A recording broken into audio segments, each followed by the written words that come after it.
C'est un combat de légende. Ce 30 octobre 1974, George Foreman affronte Mohamed Ali devant 100 000 spectateurs. L'événement est planétaire, les provocations sont nombreuses avant le duel qui est aussi empreint d'admiration. Je ne vais pas le détruire. Ce gars parle depuis qu'il boxe. Il s'est fait casser la mâchoire, mettre KO. Un jour, il s'est fait envoyer en l'air tellement violemment que je croyais qu'il allait décoller. Et malgré ça, il s'est relevé. Et il s'est remis à parler. Alors franchement, j'ai aucune chance de le faire taire.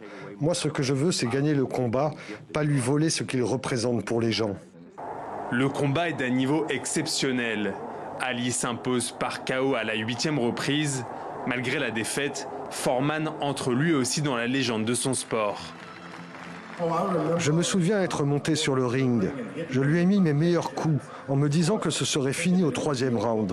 Je lui ai vraiment tout mis. Et là, la cloche sonne. Il me regarde et dit « J'ai tenu ». Et je me suis dit « Il l'a fait ». Ce moment, je l'oublierai jamais. Franchement, je ne pensais pas qu'il irait jusque-là. Et lui non plus, je crois. Originaire d'un quartier pauvre de Houston, George Foreman décroche l'or olympique en 1968 à seulement 19 ans. Il deviendra champion du monde pour la première fois en 1973, quelques années après son combat contre Mohamed Ali, qui restera le seul KO de sa carrière. Foreman raccroche ses gants et se tourne vers la religion. 10 ans plus tard, retour sur le ring, plus souriant, plus bavard, plus rond. Le public le surnomme affectueusement Big George. 1994, désormais quadragénaire, il doit affronter Michael Moorer, presque 2 fois plus jeune. C'est un type génial, je n'ai rien contre lui.